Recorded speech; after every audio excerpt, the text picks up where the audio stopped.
గజం భూమి కేవలం 5,000తో 605 గజాల భూమిలో 630 స్క్వేర్ ఫీట్ సింప్లెక్స్ హౌస్ కేవలం 36 లక్షలు మాత్రమే. ఇక ఒక్కసారి బిగ్ బాస్ విషయానికి వస్తే సార్, మొన్న జరిగినటువంటి సంఘటన ఎవరైతే విన్నర్ ఉన్నారో పల్లవి ప్రశాంత్ అనే అబ్బాయి, ఆ విన్నర్కి సంబంధించిన వాళ్ళు ఆర్టీసీ బస్సులను కొన్నింటిని ధ్వంసం చేశారు. వాళ్ళ మీద కేసు కూడా పెట్టినట్టున్నారు ఆర్టీసీ అధికారులు.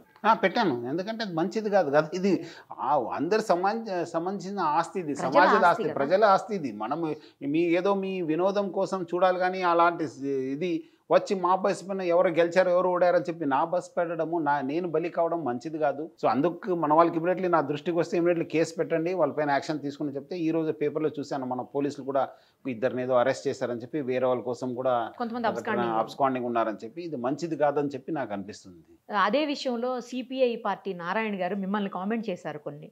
మీరు ఎందుకు ఆపలేదు, మీరు ఎవరైతే నిర్వాహకులు ఉన్నారో, ఎవరైతే షోని రన్ చేస్తున్నారో వాళ్ళ మీద యాక్షన్ తీసుకోండి, నాగార్జున గారిని తదితరులు అందరి మీద తీసుకోండి తప్ప వీళ్ళ మీద ఎందుకు యాక్షన్ తీసుకుంటున్నారని చెప్పేసి మిమ్మల్ని అంటున్నారు. ఆయన మీకేం సంబంధం అనేది నాకు అర్థం కాలేదు. క్రైమ్ సంబంధించిన వాళ్ళు కదా ఇప్పుడు వాళ్ళు అనేది అంటే అదేదో షో ఉంది, షోలో ఉన్నప్పుడు కొంచెం అటు ఇటు ఉంది. సో వాళ్ళకు నారాయణ గారికి ఆ షో పైన అభ్యంతరం ఉంది. దాని తగ్గ వాళ్ళు కూడా కోర్టుకి వెళ్ళారు, కోర్టులో కూడా వాళ్ళు సక్సెస్ కాలేకపోయారు. బికాస్ అది కూడా కాకుండా ఇది మనకు కూడా మీ సీరియల్స్ కావచ్చు, ఫిలిమ్స్ కావచ్చు కూడా సెన్సార్ బోర్డు ఉంది, దానికి తగ్గట్టుగా వాళ్ళు కూడా రన్ చేయడం జరుగుతుంది. దీంట్లో ఈ పరిస్థితిలో ఇది ఆర్టీసీ అంటే నా సంస్థ, మన సంస్థ, దీనికేమో నష్టం జరిగితే డెఫినెట్లీ మీరు అంతకుముందు కూడా చూశారు, మన పైన ఎవరో అపయాసంగా అడ్వర్టైజ్ పెడితేనే నేను వదలలేదు వాళ్ళు. కరెక్ట్. ఎందుకంటే ప్రజా రవాణా వ్యవస్థ అనేది అందరిది. ఇది ఏదో పేదవాళ్ళు ప్రయాణం చేస్తారు, మద్యం వాళ్ళు తరగతి వాళ్ళు ప్రయాణం చేస్తారు, ఎట్లా కావాలి అట్లా వాళ్ళని చెప్తే అయిపోతుంది అనేది కాదు కదా. ఇది అందరికి సంబంధించిన వ్యవస్థ. సో ఇది మన సంస్థ, మా సంస్థకి ఏమో జరిగితే